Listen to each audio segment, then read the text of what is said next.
wabarakatuh.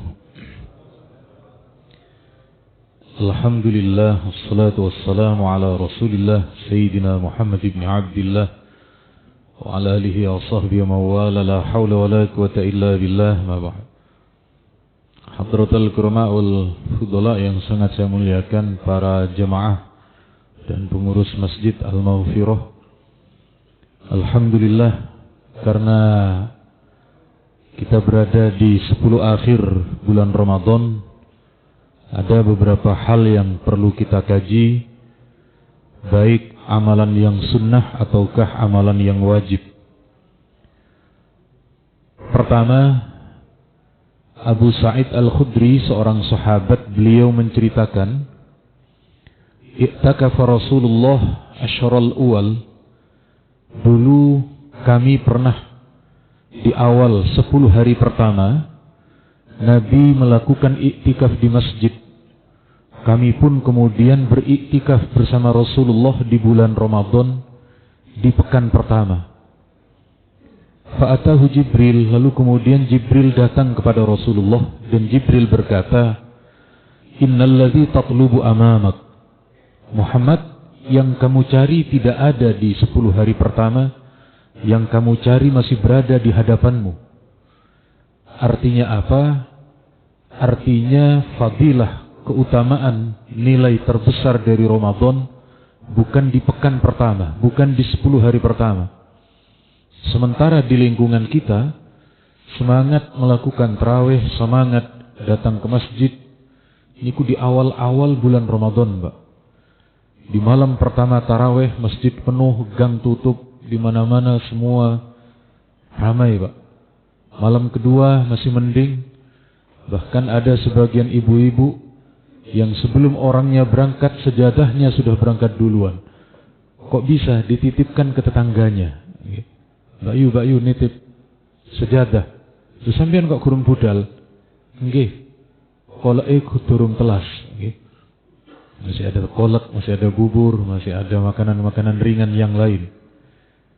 Kemudian dari tanggal 11 sampai tanggal 20 atau 10 hari kedua dan 10 hari pertengahan, Rasulullah iktikaf lagi di masjid. Rasulullah datang lagi kemudian bersama dengan para sahabat.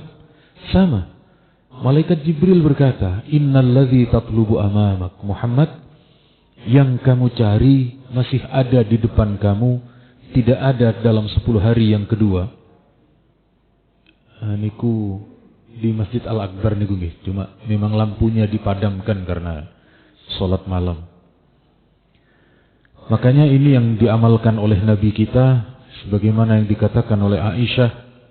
Kata beliau, "Kana an-nabiy sallallahu alaihi wasallam idza dakhala al-'ashru sa'da mi'zarah wa ahya lailah wa ayqadha ahlah." Di antara yang dilakukan oleh Nabi di 10 hari akhir Ramadan, beliau mengencangkan mi'zar beliau. Kalau di Indonesia mi'zar itu sarung, Pak. Sebab ada 2 pakaian bagi orang Arab itu. Kalau di bawah pusar itu namanya izar, Pak. Kalau di atas pusar namanya rida. Makanya kalau panjenengan umroh, panjenengan pakai kain ihram itu kan 2.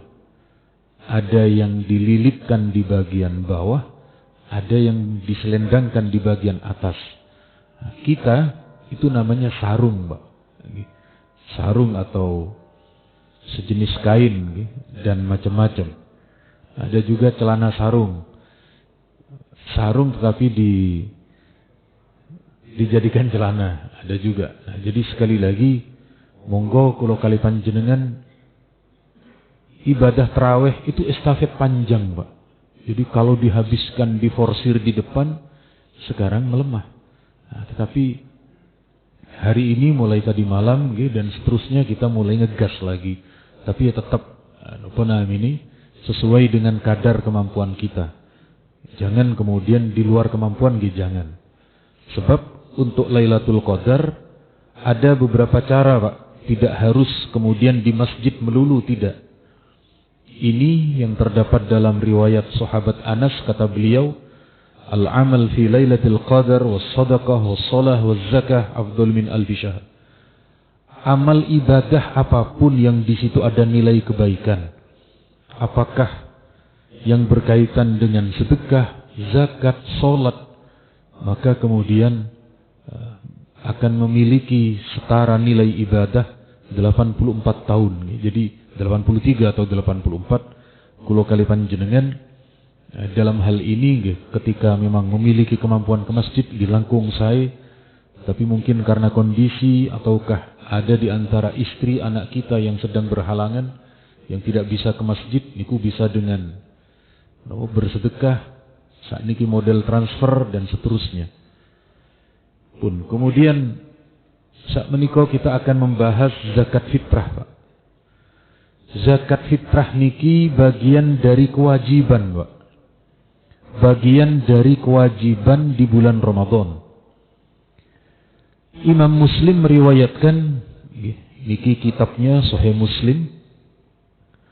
Imam Muslim meriwayatkan dari sahabat Ibnu Umar bahwa farada Rasulullah zakat al-fitr min Ramadan 'alan nas sa'an min tamrin aw sa'an min syair. Nabi mewajibkan pada tahun kedua setelah hijrah. Jadi Nabi hijrah ke Madinah, tahun pertama belum ada kewajiban, Pak. Baru tahun kedua setelah Allah turunkan ayat berkaitan dengan puasa, ya ayyuhalladzina amanu kutiba alaikumus shiyam, bersamaan dengan kewajiban melakukan puasa, Nabi juga mewajibkan zakat fitrah. Berapa ukurannya? So'an min tamrin au so'an min syair. Ukurannya adalah 1 so'. Nanti takaran atau konversi ke zaman sekarang berapa? Nabi kadang mengeluarkan kurma, kadang mengeluarkan gandum. Ini nanti juga para ulama beda pendapat. Apakah yang diamalkan itu sesuai teks, sehingga yang dikeluarkan itu adalah gandum dan kurma, ataukah dalam memahami hadis itu secara konteksnya? Apa konteksnya? Makanan pokok. Jadi di Arab dulu makanan pokoknya adalah kurma dan gandum, sementara di negara kita kurma dan gandum bukan makanan pokok, tapi makanan oleh-oleh dari haji dan umroh. Itu pun lama habisnya, Pak. Ataupun juga untuk pembuka untuk berbuka puasa, itu pun juga tidak banyak, hanya 2 sampai 3. Kemudian ini diwajibkan kepada siapa saja, setiap muslim muslimah yang menjumpai bulan Ramadan oleh Nabi diwajibkan. Apa fungsinya atau hikmahnya? Hikmahnya niki, puasa Ramadan ini ada 2 dimensi, Pak. Dimensi antara kita dengan Allah, antara kita dengan sesama manusia. Antara kita dengan Allah, ketika berpuasa boleh jadi ada mungkin di antara kita yang pernah berbohong, ada mungkin di antara kita yang melakukan hal-hal yang tidak baik. Maka kemudian kata Nabi dalam hadis ini, zakat al-fitrah ini tuhratan lis-shaim, untuk menjernihkan, untuk membersihkan, menyucikan dari orang-orang yang berpuasa ketika dia melakukan perkataan-perkataan kotor selama bulan Ramadan. Kemudian juga wa tu'matan lil masakin, sebagai bentuk tali asih, pemberian antara orang yang kaya kepada orang yang tidak mampu. Karena Nabi bersabda tu'mah, makanan, maka kemudian para ulama kita, khususnya dari mazhab Syafi'i, mewajibkan beras, Pak, makanan pokok. Tapi ada sebagian ulama yang kemudian tidak ada masalah andaikan dikeluarkan dalam bentuk uang, agar kemudian nanti orang miskinnya tersebut bisa membelanjakan sesuai dengan hajat dan keperluannya. Kemudian berikutnya niki kula kali panjenengan terkait dengan syaratnya. Siapa saja yang berkewajiban? Yang berkewajiban pertama jelas harus muslim. Kedua merdeka. Merdeka itu bukan budak, Pak. Panjenengan semerep kalau dulu tahun-tahun 94 Jenengan masih suka film telenovela, Maria Mercedes dan lain sebagainya, itu kan masih ada budak itu Pak. Itu tidak wajib kalau budak. Baru kalau orangnya itu merdeka menjadi kewajiban. Alhamdulillah kita semua sudah merdeka Pak. Jadi setelah Perang Dunia Kedua dulu, ada deklarasi bahwa semua sudah merdeka. Bukan lagi perbudakan seperti dahulu. Kemudian menjumpai akhir Ramadan. Jadi misalnya hari ini adalah akhir Ramadan, nanti malam hari raya, begitu matahari terbenam, kita karena sudah menjumpai akhir Ramadan dan sekaligus awal dari bulan Syawal, maka berkewajiban mengeluarkan zakat fitrah. Kemudian punya kelebihan nafkah di hari raya.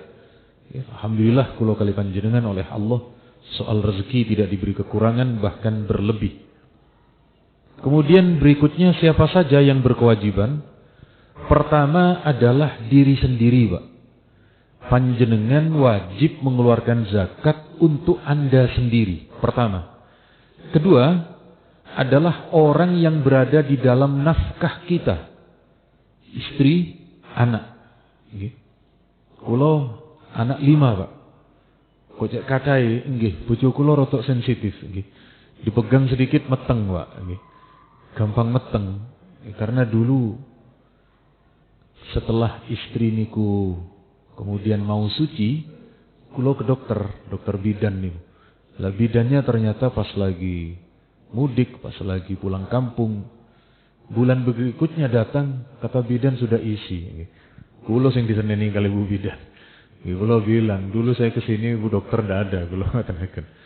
Jadi kula berkewajiban mengeluarkan zakat fitrah untuk anak kula dan istri saya. Terus kalau ada di antara panjenengan punya pekerja, yang pekerja itu setiap harinya diberi nafkah oleh panjenengan, maka kemudian juga panjenengan yang mengeluarkan. Tapi kalau dia sudah bekerja dan digaji Pak, sampun boten. Niku yang ikut, tapi sekarang namanya pekerjaan niku sudah digaji semua, sudah diupah. Kemudian berapa ukurannya? Niki karena dulu di zaman Nabi niku takaran niku sejenis. Kalau hari ini sejenis muk Pak, sejenis muk ukurannya niku mengalami perubahan, sampun biasa. Dulu di zaman Nabi belum ada kilometer Pak, yang ada namanya farsakh, 2 marhalah, 2 farsakh dan seterusnya. Hari ini sudah tidak terpakai itu. Maka ketika proses peralihan konversinya itu, maka kemudian wajar kalau terjadi perbedaan pendapat. Pendapat minimal adalah 2,5, 2,5 kilogram. Nah, ini cocok diikuti oleh mereka yang punya selera minimalis. Jadi beli motor tipe minimalis, mobil minimalis, aksesoris, rumah minimalis niku, ya zakatnya jangan minimalis lah Pak. Jadi agak sedikit maksimalis nanti, napa namanya kadarnya. Ada ketentuan yang agak sedikit tinggi, hanya beberapa on saja, adalah 2,7. Berikutnya ada 2,75. Kalau digenapkan 2,8 Pak. Niku versi hitungan para ulama. Karena kulo dulu pernah bersama istri niku jualan peracangan. Peracangan niku jualan kecil-kecilan Pak. Tapi untungnya tidak besar-besaran. Sebab ada orang yang jual kecil-kecilan untungnya besar-besaran. Nopo? Jual batu permata Pak. Jual nopo namanya ini? Niku berlian, niku lak cilik niku, tapi untungnya lak gede niku. Ada orang yang jual beli besar-besaran tetapi untungnya kecil, nopo? Jual batu cor-coran niku. Batu cor-coran lak gede niku Pak. Tapi untungnya tidak sebesar batu mutiara, batu akik, dan batu perhiasan yang lain. Berarti sama-sama batu Pak. Tapi dari sekian batu niku yang membedakan kualitas. Manusia juga begitu. Kita dengan yang lain ini sama manusianya. Tapi ada kadar yang lebih. Kadar yang lebih niku kalau di dalam agama kita ada dua, Pak. Keimanan dan ilmu. Jadi kalau ada orang sama-sama orang tapi ilmunya tinggi, niku nilainya sama seperti nilai batu mutiara. Atau dia beriman, beribadah terus. Niku juga batunya batu yang bernilai. Nah, jadi kulo mewakili orang-orang jualan itu mending 3 kilo, Pak. Kenapa kok 3 kilo? Sebab saya pernah nunggoi istri melihat dulu waktu tinggal di rumah mertua. Jadi istri ketika ada orang beli zakat fitrah 2,7. Niku pakai niku 2 kilo tambah setengah, yang 200 yang 2 onnya ini, Pak, yang kemudian cari botolnya mineral digenap-genapkan. Bayarnya juga begitu, masih ditambah kalkulator dan seterusnya. Maka nek 3 kilo aman niku, Pak. 3 kilo niku sudah lepas dari khilafiyah, ke penjualnya ndak merepotkan, Pak. 5 kilo tambah seneng menjualnya, Pak. Cuma aku pun mboten dodolan sak niki dulu. Jadi sekali lagi niki ukurannya. Terus pun dengan beras ketika dikonversi menjadi uang yang dikeluarkan melalui uang. Cuma nuwun sewu nggih, hari ini pastikan, Pak, misalnya ada lembaga amil zakat atau ada barcode di masjid niku diperjelas. Kulo tadi malam mendengar di sebuah stasiun pemberitaan niku di Jakarta enten sindikat pembuat barcode di masjid-masjid. Ada 44 transaksi dan ternyata 13 juta nih. Jadi dia meletakkan barcode di masjid, Pak. Jadi bagi panjenengan misalnya kalau pengurus di sini ada barcode, tolong diawasi. Sebab orang kan ingin sedekah atau ingin apa, langsung di situ ternyata rekeningnya bukan rekening masjid, bukan miliknya masjid, milik sindikat niku. 13 juta Ramadan lumayan niku, Pak. Gak usah kerja wong niku. Ada 44 transaksi terus gini ten mriki aman nggih, pun enten napa namine, pun enten security terus napa namine nggih. Yang penting insyaallah kalau kita kenal, kalau kita tahu di masjid-masjid terdekat niku insyaallah aman. Cuma kalau tiba-tiba ke masjid pinggir jalan napa yang tidak kita ketahui niku yang lebih berhati-hati. Sekali lagi kalau sudah di lingkungan masjid sendiri niku akan lebih aman. Niki ketika diuangkan niku sesuai dengan napa namine harga beras nek saged, Pak, mengikuti pendapat Imam Syafi'i terlebih dahulu, yakni masjid yang menyediakan beras. Jadi ten mriki ada orang datang, saya mau berzakat, Pak. Lalu ada panitia, lalu ada yang menyiapkan beras. Niku nek wonten. Kalaupun tidak ada, niki pancen wonten beberapa lembaga di Indonesia yang menggabungkan dua mazhab niki. Ya napa maksudnya? Maksudnya begini, Pak. Mazhab yang menggunakan uang niku mazhab Hanafi. Mazhab Hanafi niku, mazhab Hanafi ketika menggunakan uang itu konversi dari kurma 3,8 kilo. Niku versi Hanafi. Kita pakai beras tapi tidak pakai uang. Lalu di Indonesia ini ada yang menggabung. Uangnya dari mazhab Hanafi dipakai, yang dari mazhab Syafi'i ukuran berasnya yang lebih kecil. Akhirnya titik niku, Pak. Kalau di mazhab Hanafi sebenarnya banyak, uangnya niku banyak.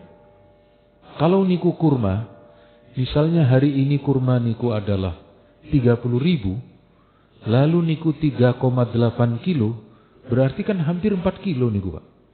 Jadi kalau ikut uang mazhabnya Hanafi, niku seharga 4 kilogram kurma. Sekitar 120 lah. Nah, ten mriki boten.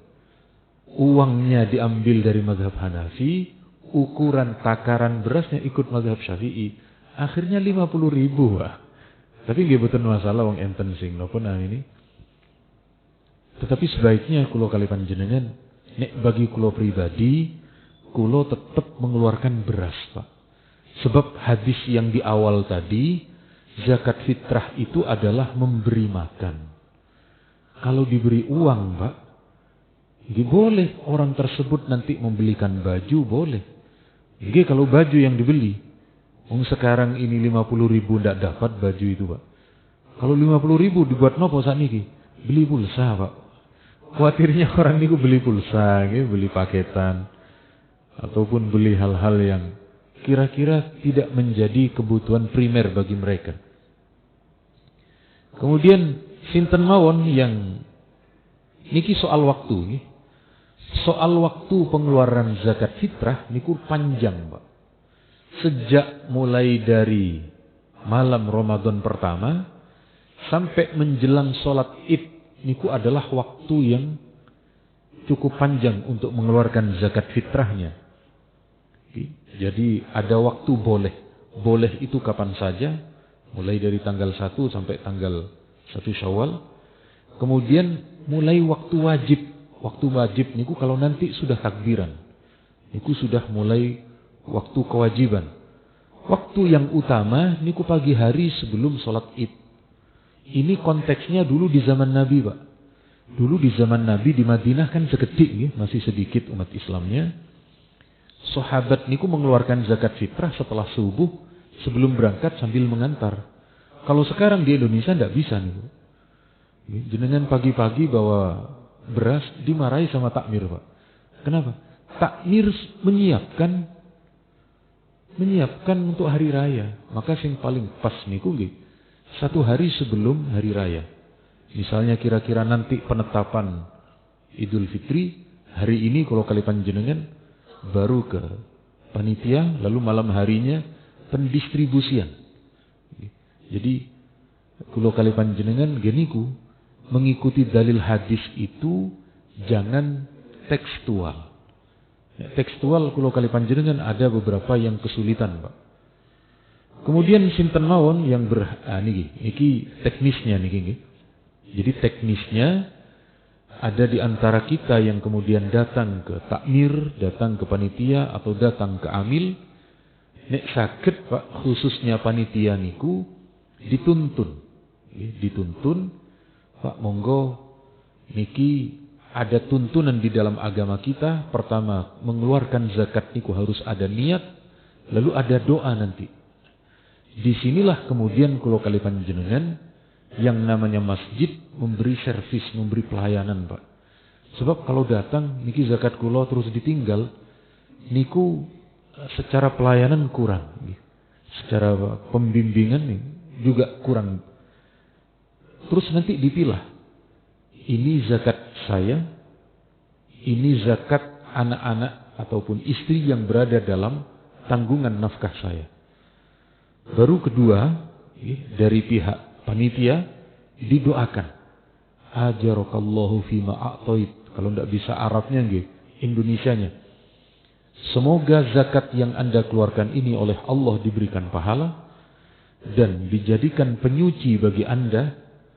Lalu harta Anda yang di rumah, harta Anda yang di rekening, harta investasi Anda, semoga oleh Allah diberikan keberkahan.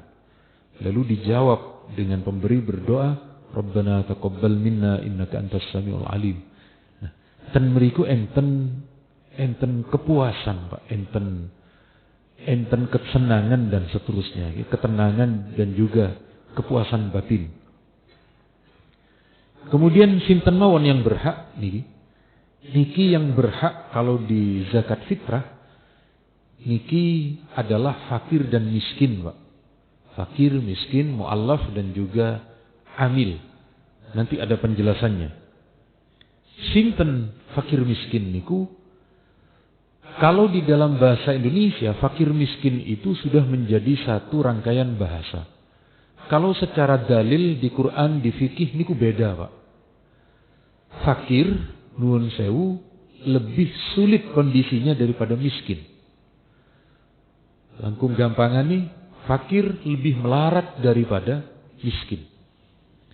Orang fakir niku, dia memiliki penghasilan di bawah separuh hajatnya. Misalnya hajat keluarga niku 50.000, dia cuma dapat 10.000, cuma dapat 20.000. Niku fakir niku, Pak. Miskin niku punya penghasilan, punya pendapatan lebih dari separuh, tapi belum mencukupi total kebutuhannya. Nek riyen kula paling remen menggunakan standar dari PBB niku. Standar orang cukup niku kalau mendapat penghasilan $2 sehari. Berarti kira-kira 30.000 lah ya, kalau sehari. Maka kalau ada satu orang dengan penghasilan 30.000 sehari, niku orang yang cukup. Kalau di bawah 30, di atas 15.000 niku miskin. Di bawah 15.000 niku fakir. Terus makanya kalau ada dalam satu keluarga, suami, istri, anak 3, berarti niku adalah 150 keperluannya. Kok cuma bisa bekerja mendapatkan 100.000, berarti keluarga niku miskin, Pak. Dan mereka yang berhak didahulukan.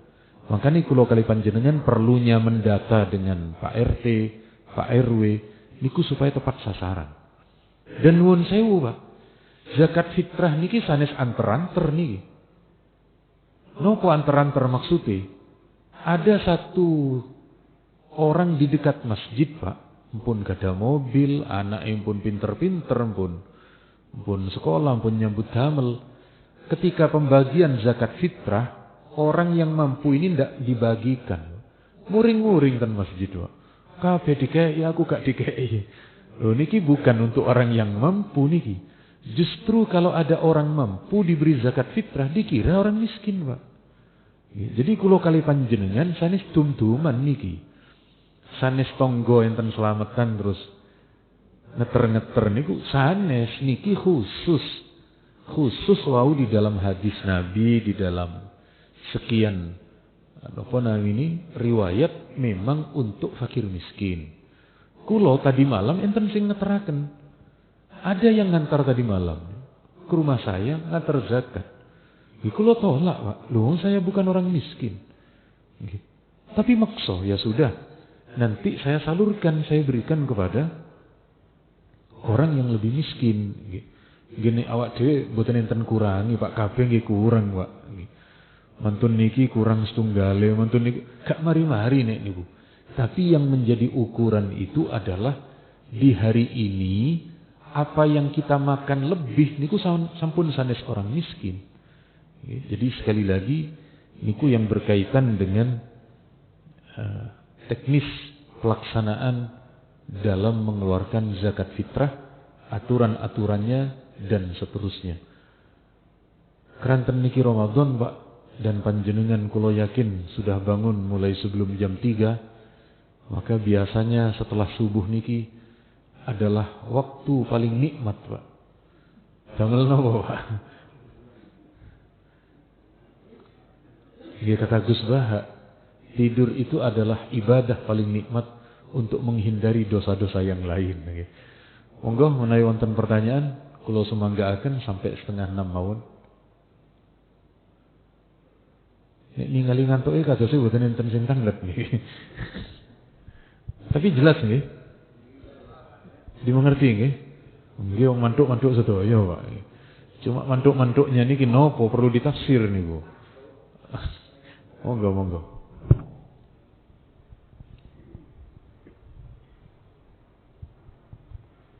Assalamualaikum warahmatullahi wabarakatuh.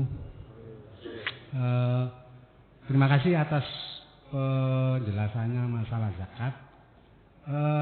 Kalau kita bicara zakat itu kan nggak lepas dari hukum, seperti wa aqimus shalah wa atuz zakat. Itu ketika zakat itu ditarik ke PK itu kan wajib. Tetapi di sisi lain kalau kita bicara wajib itu kan kalau kita tinggalkan dosa. Nah, kalau kita bicara dari segi hukum itu kan perintah. Nah, perintah itu pada dasarnya kan berat. Kenapa manusia, Allah itu mewajibkan pada manusia bahwa manusia itu dari sisi jiwa, dari sisi badania kan termasuk makhluk yang lemah. Kenapa diperintah seperti perintah sholat, perintah puasa dan sebagainya. pertama. Yang kedua, kalau kita bicara dari sisi hukum, berarti hukum itu saling menguntungkan. Artinya begini, ketika orang memerintah itu kan saling menguntungkan.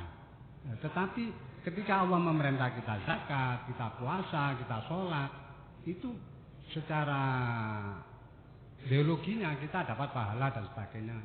Tetapi bagi Allah sendiri, itu kita dapat apa ya kira-kira? Makasih Ustaz. Matur nuwun. Bagaimana dengan kewajiban zakat yang kita ketahui makhluk itu pada dasarnya lemah. Tapi kenapa masih dituntut untuk kemudian diperintah mengeluarkan zakat, padahal perintah itu namanya memberatkan. Kita lihat terlebih dahulu Pak, niki ayatnya enten di dalam surat Az-Zariyat, Az-Zariyat ayat 19. Allah berfirman begini, wa fi amwalihim haqqul lis-sa'ili wal mahrum. Di antara sebagian rezeki kita, di antara sebagian harta kita, Allah titipkan untuk hamba Allah yang lain yang tidak mampu. Panjenengan boleh saja kita mengaku tidak mampu, tapi ternyata kita memiliki 1 juta. Dari 1 juta itu, Allah memberi 2,5 untuk orang yang tidak mampu. Jadi sebenarnya ketika kita berzakat, bukan Allah memberatkan kita, tetapi kita memberi bantuan kepada orang lain yang lebih tidak mampu daripada kita. 2,5% loh Pak. Dari 1 juta, itu 25.000 Pak. Panjenengan lebih banyak yang panjenengan pegang 975 ataukah 2,5 yang diberikan ke orang? Itu lebih banyak pun ini Pak. Dalam lebih banyak yang 970. Niku panjenengan apakan silahkan. Niku Allah tidak beratkan kepada kita karena ada makhluk lain sesama manusia yang mereka tidak berdaya, yang kemudian kita bantu berarti untuk membantu orang lain. Sebab begini, kulo kali panjenengan Pak, kulo kali panjenengan, Allah niku ada dalam hadis qudsi, ngapunten, dalam riwayat Imam Bukhari, bidu'afaikum, hadisnya makatan, sepatus kulo kali panjenengan tidak ragu nih. Jadi begini, innama niki hal tunsuruna wa turzakuna illa bidu'afaikum. Allah memberi pertolongan kita, Allah memberi kelancaran rezeki niku karena bidu'afaikum. Karena di sekeliling kita itu ada orang yang tidak mampu, Pak. Nuwun sewu. Orang miskin bisa tanda tangan napa boten? Bisa nggih? Orang kaya bisa tanda tangan napa boten? Beda napa boten tanda tangannya? Beda. Orang miskin, Pak, tanda tangan di semua kertas dicoretan boten berfungsi, Pak. Enten tiang sugih tanda tangan cair, Pak, ratusan juta, Pak. Nah, Allah turunkan rezeki itu, kata Allah, kata Nabi dalam hadis ini, agar dari sebagian harta kita itu sampai ke mereka. Karena mereka tidak bisa, Pak, tanda tangan mencairkan uang itu, Pak. Panjenengannya tempel langsung metu nih, Pak. Nah, Allah memberi rezeki kepada kita karena Allah hendak memberi kepada orang-orang miskin niku. Tetapi yang diberi lebih banyak. Yang diberi niku lebih banyak, Pak. 2,5% sekali lagi niku jumlah yang teramat sedikit. Jadi boten memberatkan bagi kita. Sebab sekali lagi nek kulo semerep, Pak. Kulo semerep tidak ada rezeki niku tiba-tiba turun kepada fakir miskin. Lalu rumahnya niku kehujanan koin, kehujanan uang kertas, setelah mereka tidur di balik bantalnya ada sekian. Bukan ini. Mereka itu yang terpontang-panting kesulitan, rezeki mereka oleh Allah dilewatkan ke kita. Dilewatkan ke kita. Dijadikan saluran kepada mereka. Namanya titipan Allah niku memberi kepada yang dititipi mesti lebih. Kata bahasa Inggrisnya bedepakan, Pak. Niki jenengan tanglet mangke Madura niku. Napa bedepakan niku? Ada titipan berarti ada upahnya. Panjenengan nitip mobil ke parkiran, yang dititipi kan enten upahnya itu. Allah juga begitu. Anak itu titipan dari Allah, Pak. Kita yang dititipi. Karena kita yang dititipi bukan dititipi anak, tok sak rezekinya, Pak. Pekerja yang datang ke rumah kita itu titipan dari Allah, sak rezekinya melalui kita. Dan itu lebih banyak yang dititipi daripada yang diberikan kepada fakir miskin. Lalu kemudian apa yang kita dapat dari ibadah itu? Jadi kan mriki ada satu ayat yang kemudian kula kali panjenengan napa ini dijelaskan oleh Allah di dalam Al-Qur'an mungkin riyen wonten ten surat